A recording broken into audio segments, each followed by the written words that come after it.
All right, good afternoon. This is call to order the regularly scheduled Public Works Committee meeting. This meeting is being held pursuant to KRS 61.826 and Council Rule 5A. We have one item that's being held at the administration's request, item number R-024-25. The only other item on the agenda is a presentation by the Executive Director, Kern, from Public Works. And in recognition, I would like to wish you a happy Engineers Week. Thank you for all the hard work that your engineering team does. And in sensitivity to your schedule, which must be incredibly busy right now with the flooding and the snow coming tonight, I want to acknowledge my gratitude for you coming, and we'll get started with your presentation on the Department of Transportation. I am joined by fellow Councilman Herndon, fellow Councilman Bratcher, and fellow Councilman Stuart Benson. I think that's all of us. Do we have anybody online? Sonia's online. All right. The floor is yours, ma'am. Thank you. Thank you for having me. So I know we've got some new faces here, so we will give an update from the beginning just to get everybody up to speed. So why would we create a Department of Transportation? And I think that you may have heard a little bit or maybe experienced some of these, but having things separate, sometimes we don't know who to call for what. That creates inefficiencies even within our own team. It's unclear what our priorities are.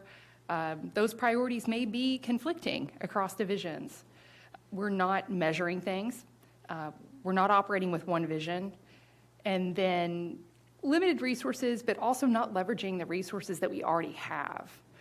And lack of internal processes to enable efficient and consistent project execution, which really just means that we haven't been able to quickly get projects done in a way that is representative of the expertise that's within our department. So we're not alone in this.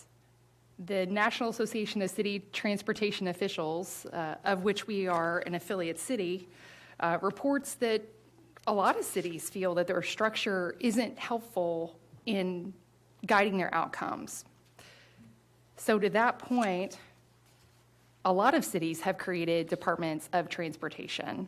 So when you think of Department of Transportation, you typically think of the federal government or the state government, but many cities and even cities around us, including Nashville, have created a Department of Transportation.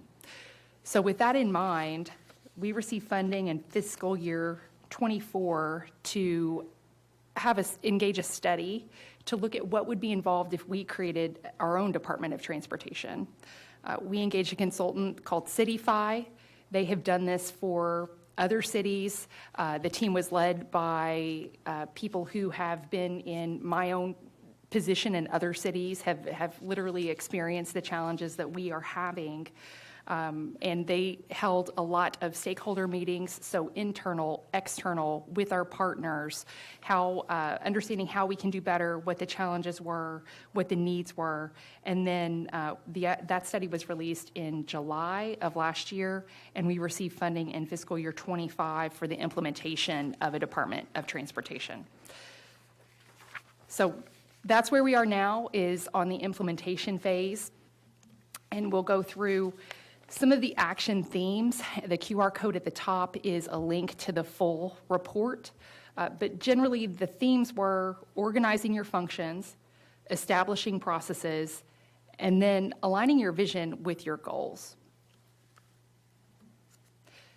But what does that mean? So digging down, the core actions are housing transportation functions in the Department of Transportation, and we'll get to an org chart. Right now, some of those functions are fragmented, and even the functions that are currently within Public Works aren't as integrated with processes as they could be. Then standardizing processes and modernizing tracking. Right now, we're not using project management software that's even readily available through Metro to track our projects in a way that's consistent and easily reportable. And then processes. We have a lot of knowledge. We have a lot of great subject matter experts, but we're not writing down what those processes are. So every time somebody learns about something, they're the only one that knows that. So we've got to write things down so we can all learn. Moving to a project sponsor model. So we have a lot of great planners on our team. We have a lot of great engineers, but having the expertise of a project management professional, so a PMP on board, somebody who is more familiar with the dashboarding and the reporting and the tracking of things to really guide all of the projects. One of the problems that we have experienced with getting projects done effectively is that they move from one person to the next person. So moving from planning to engineering, it's changing hands. And sometimes that leads to rework or a misunderstanding of the history of a project, or just not fully understanding efficiencies that we could have or cost savings that we could gain. So the project sponsor model proposed is that we would bring in project PMPs, project sponsors, who would hold the project from beginning to end. So it would stay with one person. That person would then move the project across the subject matter experts. They would build in things that were missing. So the communication piece, that person would loop in a communication person, would loop in our utility person, when those expertise is needed across a project spectrum. And having one person who can lead the project in that way. And then creating a multi-year plan for projects. We have a lot of great projects on the board. I don't know historically how we got to those projects, but understanding our vision, our values, what's important to this city, creating a project rubric to understand how we rank projects. So if you have a list of proposed projects you could do, which one's the most important? And how do we rank those? How do we decide that as a community? And then understanding what our key performance indicators are. So how do you determine the success of a project? Is it that redevelopment occurs along a corridor? Is it that there are fewer crashes? How do you tell if a project worked in the way that you wanted it to? And then communicating. So this is internally, externally, with our partners, with the community, and building that trust in the collaboration, being able to report transparently about projects, what's going on, so people are aware and can be really proud of the projects that we're doing. An issue we had with projects taking so long is that we would start a project with one group of stakeholders, and then when we came back years later, it's a completely different group of people. So losing touch and not being able to have those touch points along the way, and making sure that we were checking in with the right people at the right times along a project is something that's very important. So to guide the implementation, we assembled a leadership team, and one of the first steps was to finalize our vision, mission, our equity statement, and then our values and goals. And these are presented here, the vision and the mission and equity statement created by that leadership team. We have been meeting monthly since August with that team, and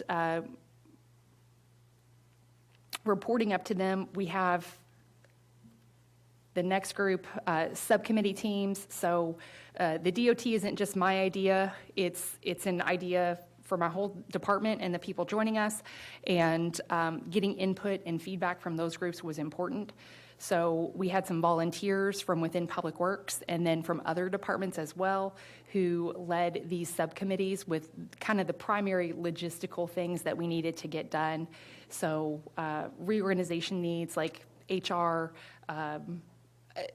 people coming over from other departments, we quickly realized we had different job titles and different pay grades, and things weren't quite aligned in the way that they should. So reorganization needs, identifying major processes in each division, and then writing those down and understanding what we need to do to codify those processes so that we can improve upon them. Communication and public engagement. So understanding how we currently communicate and then understanding how we should communicate, opportunities to maybe align communication with what other departments are already doing, say planning and design services, how they get notices out, but other opportunities like that that we aren't taking advantage of. And then a brand strategy. So what is the actual title? Will the title of Public Works change to elevate transportation in that title, a logo, and then a rollout for branding? And then physical space and technology. We're currently primarily housed on the 4th floor of the Metro Development Center, and that floor has not been remodeled in a very, very long time. Our layout for the floor isn't as efficient or as inviting as it could be, and then also there are some data updates as far as wiring and technology. And then also, who owns what as we have groups moving in. Somebody's got a website. We have a website. We all have different files everywhere. So these are some of the items that we've been tackling within those subcommittee teams. So the recommendations out of the study, one of the questions, probably the biggest question I get is, why wouldn't the Department of Transportation be a completely different department outside of Public Works? And some cities do that. We have a lot of expertise that should be captured and would be part of that department. I think that it would be detrimental to move. So the recommendation was that Department of Public Works be housed within Public Works. There are, so essentially within Public Works, you would have our host of professional services that serve the entire department, our solid waste services, and our Department of Transportation. And a lot of that has to do with the overlap and the sharing. A lot of things implemented on the roadway are then also part of maintenance with our solid waste teams and understanding what we're building. They also need to understand. There's also a lot of overlap on things like, say, snow or emergency debris management. There's a lot of partnership between our roads and with our solid waste division that we would not want to separate those. So that was the thought behind having the department within Public Works. So the Department of Public Works here, the DOT, the idea is that it would capture the life cycle of a project. So going from planning to engineering to operations and having those together. So this is the general outline at a more detailed level as far as functions. So starting with transportation planning and programming, all of our planning team there with Vision Zero Complete Streets, Bike Louisville. That is the area of the DOT with the biggest change. Historically, we haven't elevated planning within what we do. Planning was buried really in project delivery, so sometimes we wouldn't plan for things as effectively or have that robust planning at the outset that we should have had. So elevating planning within the DOT was one of the big recommendations from the study. And then within the planning teams, there are two groups that are moving into the DOT and Public Works from other departments. So the first being advanced planning, and they'll be coming to join us, and then the transportation planning group from Planning and Design Services. Currently, they review development plans. So again, historically, with both of those groups, they worked on projects that are very similar to projects we do, but different. So when people call to ask questions, do you have a question? I should have asked you this at the beginning. Would you prefer to take questions at the end or as you go along? We can take them as we go along, if you do have a question. Okay. I have one, but I'll toss it up. Councilman Bratcher. I'll have to leave at 4:30. I've got an issue, but is there a definition of a project? Is it a certain amount of money? His microphone is not on. Sorry. Is there I'm sorry, is a project defined, I know that's probably, is it? So that is one thing we'd like to get to. A project is pretty general, but we would like to, for our own purposes at least, clarify what that means. We have, right now, what we're looking at primarily are our larger projects, which tend to be grant funded, so federal funds, state funds that we would receive for projects, and they could be anywhere from a couple $1,000,000 to 10 or $20 million. And then we also have locally funded projects. So that could be anything from, say, a speed hump to a lighting project or a sidewalk project that would be in the fiscal year budget. So that's a good question. If we could jump over to the staff changes, having project sponsors was a recommendation that I think is integral to all of this working. We've currently hired 2 project managers. One is specific to those larger grant-funded projects. The second one that's been brought on board is specific to Louisville Loop projects, which are a high dollar. We have quite a few Louisville Loop projects currently going on.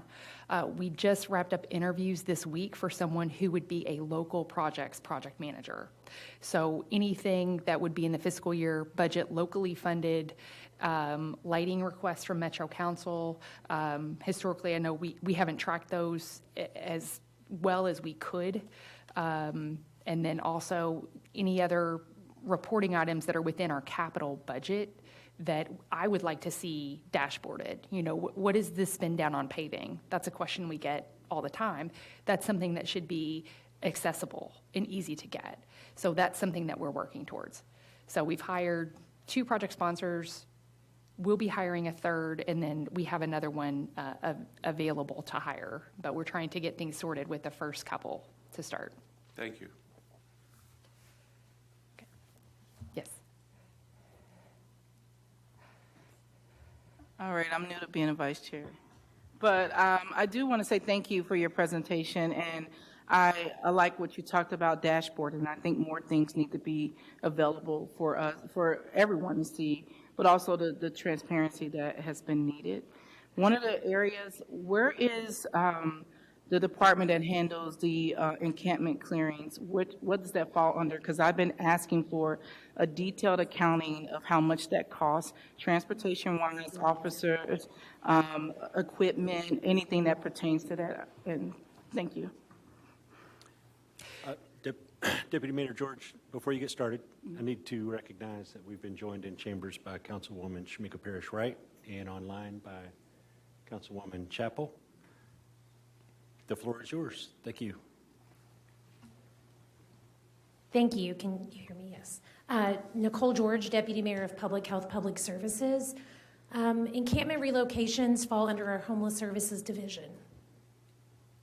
And who would I talk to get a detailed accounting of, because there's a public works part of that, where public works equipment, people come out to help clear up and clean up things.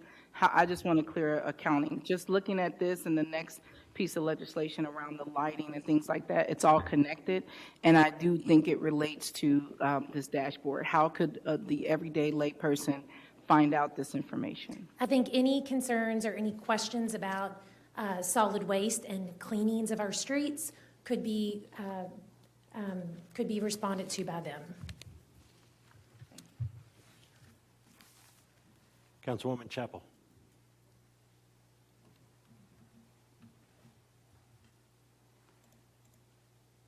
Thank you.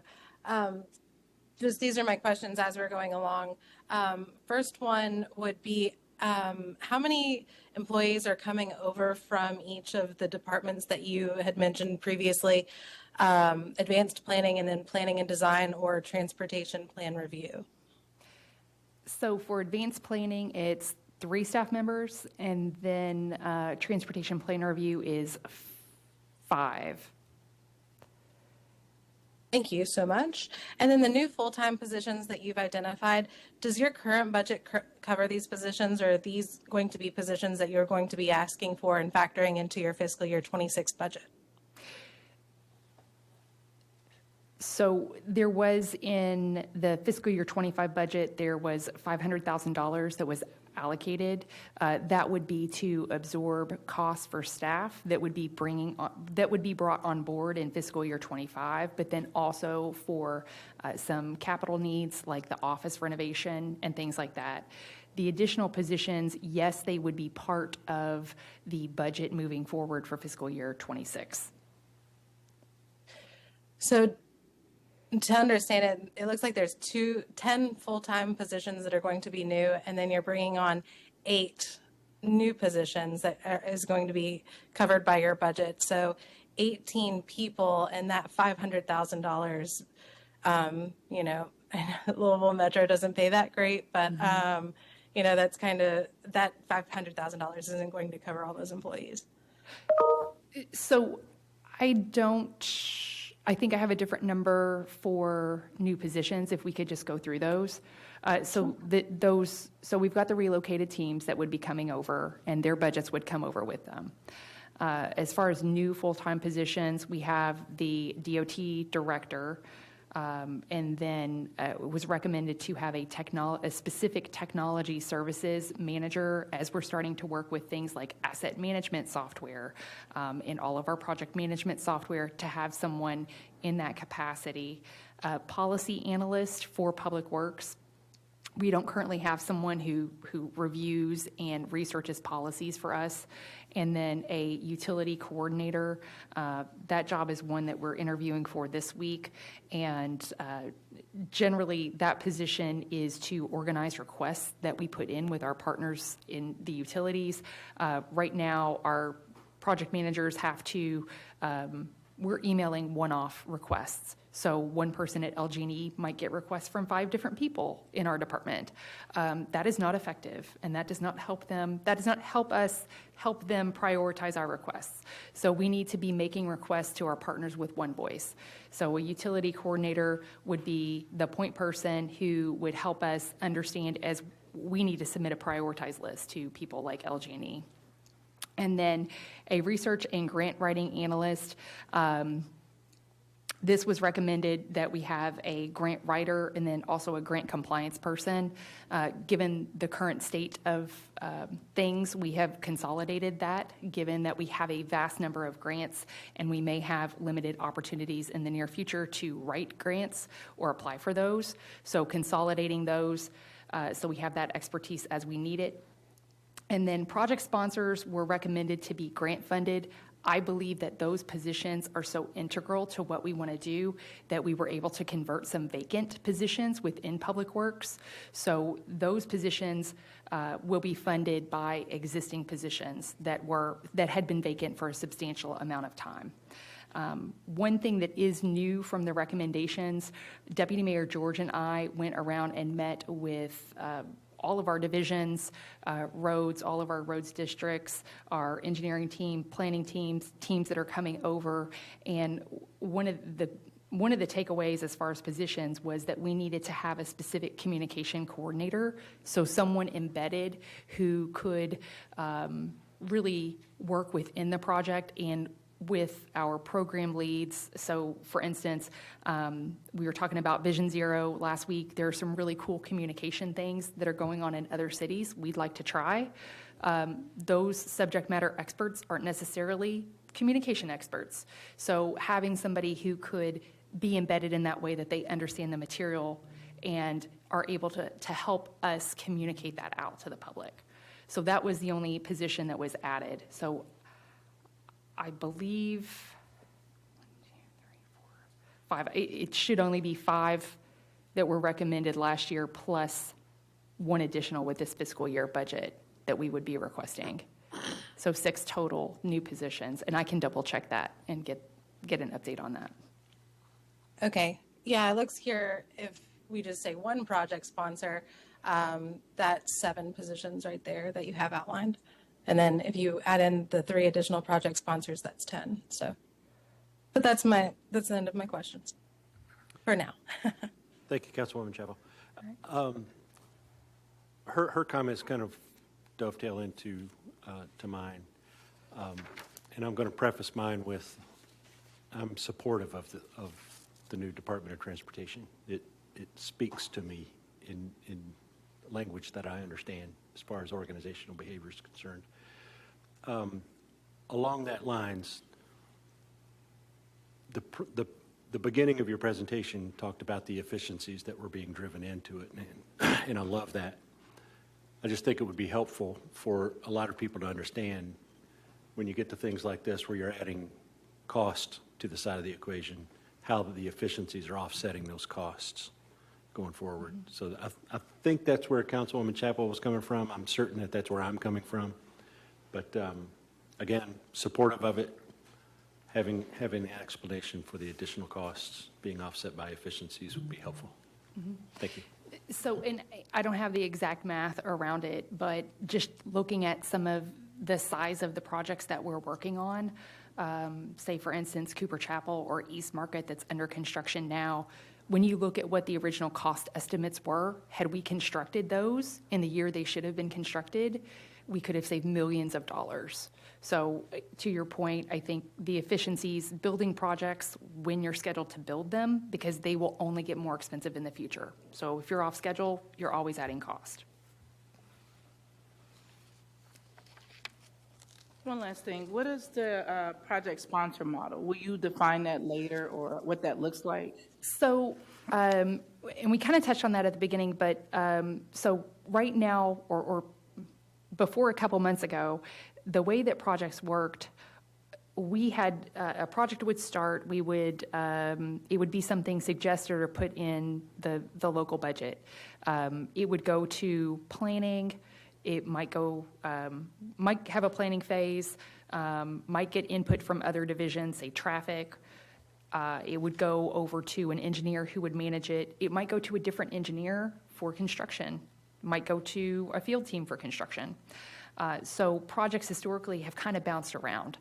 And the project sponsor model is having an expertise of a project management professional, so a PMP, somebody with a true project management background, maybe not even necessarily an engineering background, but someone who understands and can keep track of things. Because right now, we have a lot of people who are very, very smart about things, but managing a particular project isn't necessarily the core of their job duties.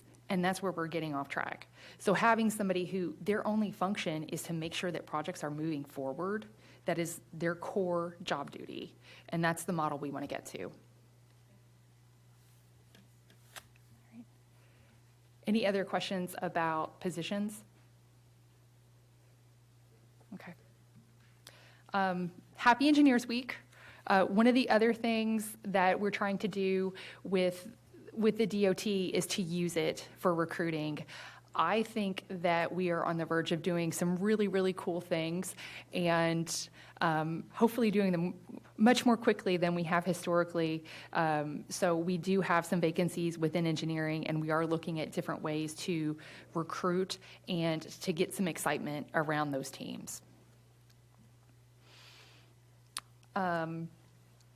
So anticipated benefits, I think we've already touched on some of these, but leading with planning so that we're not having to do rework, streamlining how we deliver projects by moving to a different model of how we manage those, improving internal coordination and oversight, and then enhancing efficiencies, and really the positions that were recommended to add, what they do is they fill in gaps for the support that our existing team needed. And it's setting the base for something that can scale, something that can grow, and we can grow as we need to and as we're comfortable with. So what does this actually mean as far as results? How are things going to be different? So removing silos within processes. I know processes can be very boring. I'm a process nerd, so this is very exciting for me. But understanding who needs to talk to who and when does that need to happen. So one of the examples would be making sure that our planning teams know our paving schedule, because if they have a plan to restripe a road and you restripe it when you're repaving it, you've essentially restriped it with the new striping plan at zero cost. That's leveraging efficiency, that's removing silos. Another thing that came up during our DOT roadshow, talking with the different divisions, was neighborhood planning efforts and making sure that we're capturing all of the previous plans, whether that's a bike plan or a neighborhood plan, but understanding what did the community want to do as far as improvements, and making sure that those are on our list and we have those somewhere that somebody's aware and can capture those as we're going through and doing other projects. Next thing, leading with data. One of the really interesting pieces of data that we've already found is looking at our electrical maintenance. They go out, traffic signals get knocked down, they pick them up. What we're realizing is that we spend hundreds of thousands of dollars picking up traffic signals every year, and those tend to be on the high injury network. So when we're going out and we're making safety improvements, there's a real correlation in not having to do that maintenance over and over again. So these are real things that on a long timeline will save lives. They will also save budget that allows us to go and do other projects elsewhere. And then project delivery, which we've already talked about, having project sponsors in a way that they're solely pushing projects forward, and then also working towards having dashboards. So I'm really proud of my staff. They work very, very hard, and we're doing incredible things. But a lot of us are introverts, and we don't do the best job of telling people about all of the amazing work that we're doing, and that is the gap that we need to fill, and making the city very, very proud of all the work that we're doing. Let me ask you, will there be a position or a function within the department for research and development on future projects? As an example, asphalt, as basic as that seems, there's technology out there that embeds Teflon, you can't use the word Teflon, but Teflon fibers into the asphalt that doubles or triples the life expectancy of that asphalt. And the payback is tremendous if you can do that. You're not having to fix potholes, you're not having to repave. Is there a position in your department that you are putting together that would look at things like that you could invest in and not do the things the way we've always done them in a way that could pay off in the long term? Does that make sense? So not specifically, but I think that building in that support, that's a great idea. And building in the support that people like our paving team would need to have the capacity to do that. So being able to say to our policy person, hey, can you research this? What other places are doing this? Talk to our grants person and say, hey, is anybody funding this type of thing? Is it something that we could safely and responsibly do a pilot for? So building in support in a way that all of these things we want to do actually have somebody who can lead that effort. All right, thank you.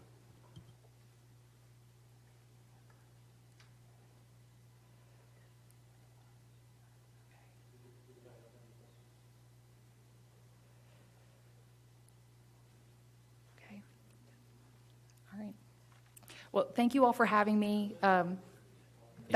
Sorry, that's not the end of it, sorry. Here's just a brief list of accomplishments in summary. So the final report was released last summer.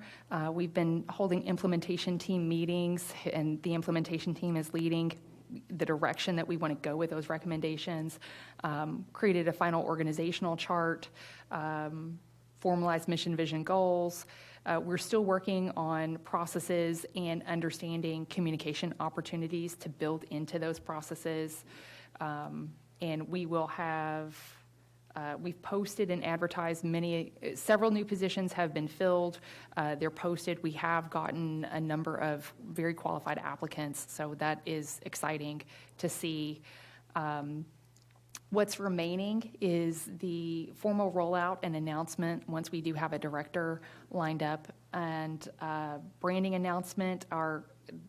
the company who's preparing our branding information will do a presentation in March to the leadership team. And from there, we'll get an idea on what that rollout would look like.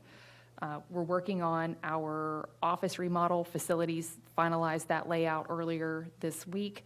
So we're working on getting that moving. And then we're working with MTS on project tracking in Smartsheet. And then we will continue to post new positions and again, recruit to fill vacancies.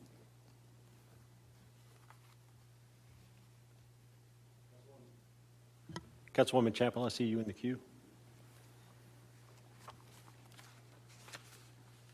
Thank you.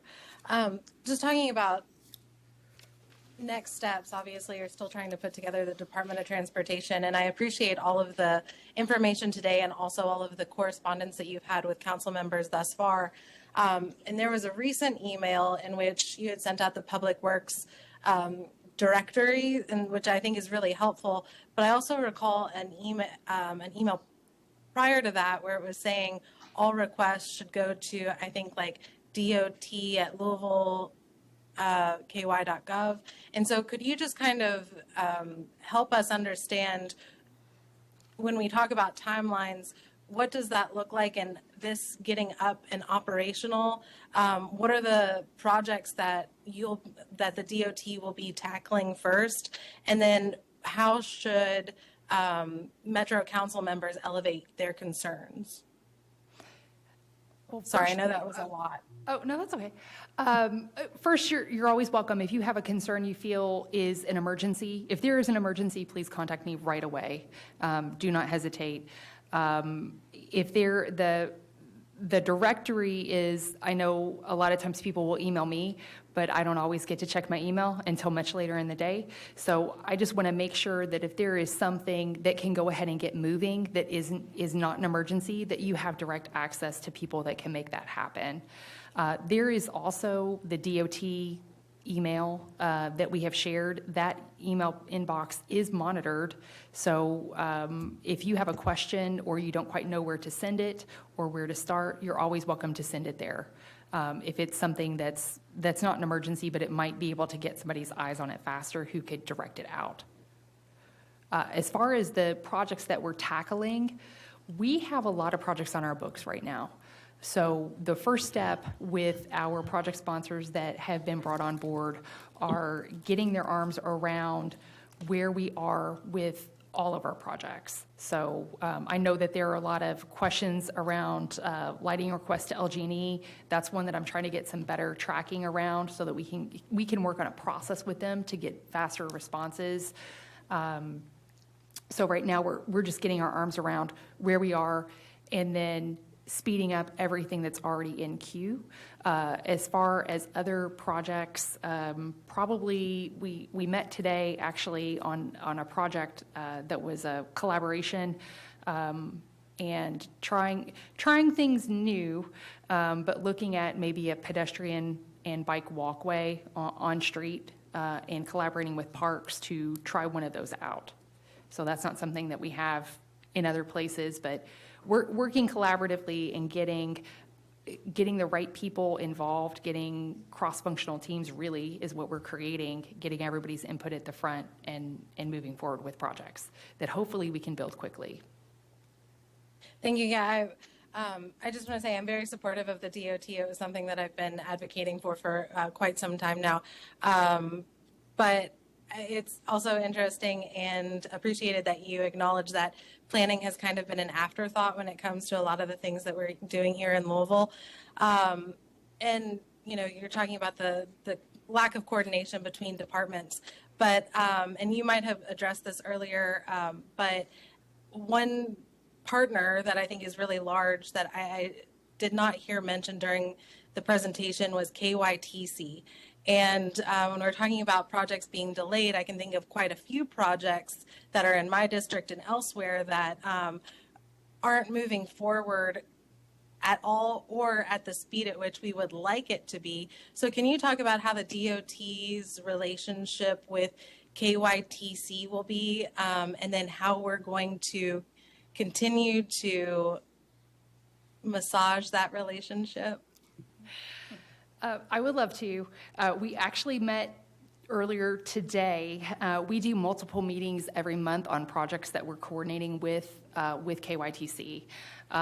Some of those outcomes look a little different now that we have the project sponsor model in place. So the outcome of those meetings, they used to just kind of function as check-in meetings, like updates for projects. And now they're much more deliverable focused. So someone said they were going to do this. When will you have that? Did you deliver this? If you did not, what is the pain point? What do you need to deliver that? So being much more direct and aggressive about project outcomes is, I would say, the first step. And a lot of that isn't to do with KYTC. The team that works with us on our LPA projects there is incredibly supportive, but projects they're large and they're complicated and there are a lot of moving parts. So again, building in that support of that project sponsor model, I think will be very, very effective for getting projects moving. So is there an employee that's going to be new or that is existing that will be the point of contact for KYTC? I think that would be topic specific. So for projects, for specific projects, we would have specific project sponsors, project managers who would be managing projects with KYTC that are being overseen by KYTC. If you are speaking to maintenance, that would be different. That would be more with our roads and operations team. Sure, I guess just somebody to keep track of what projects are in queue, which are in progress, and then also how it all kind of fits together. Are roads being maintained? Are overpasses being maintained? Is trash being picked up? Is there a lighting issue? So I think as we're talking about collaborative efforts and making sure that like everything is under one umbrella, I think that this is a really big and important piece of that conversation, because a lot of times it might be a lighting issue that you elevate to that one person and then they elevate it to the person within KYTC. But, you know, I think it's really important for somebody to take a step back and say, wow, we've been having this reoccurring issue, or, you know, we have this many outstanding projects this year. Last year we had that many. And, you know, I understand that's kind of like ebbs and flows and project specific, but I think it's really important to understanding, like you were saying, identifying those pain points. So regarding maintenance, we meet monthly. Metro Public Works has a MOA with KYTC for District 5 for maintenance of surface streets, not for interstates or ramps. But we do meet monthly with them on maintenance and tracking, and then we also are meeting quarterly on interstate-related items, and then quarterly with state leadership, is to your point about items that have been ongoing and have not been resolved. So those are relationships we're actively working on. As far as tracking those specifically, I know that with respect to projects, one of the issues that we had early on with project management is that everything that we do is a place. And understanding all of those places simultaneously is incredibly powerful information. So looking at project management software that can actually loop into a map, like if you could click on a map and it gave you an update about a project. That's how most people see things in the world. They don't see them in a spreadsheet. So having that, I know that KYTC has expressed that they also are interested in doing something similar. So that is something that we would like to continue to work toward, is understanding, you know, not just where our planned maintenance happens, but also where does that overlap with KYTC? And again, where are there opportunities we can leverage with the dollars that we do have? Sure. Just patiently awaiting these one-way street conversions, you know? Is that all your questions, Councilwoman? Yes. All right, thank you. Seeing no one else in the queue, Executive Director Kern, thank you for this informative presentation. I appreciate it. I'm excited for the new Department of Transportation. Look forward to helping you with it. And with the recent flooding and the predicted weather that we're scheduled to have for the next 12 hours, I know that a tired crew is facing a long night. And just pass along council's desire that they be safe, keeping us safe. And thank them and express our gratitude to them. Thank you. I certainly will, and please stay safe out there. Yep. Don't drive if you don't have to. All right. Without objection, we stand adjourned. Thank you.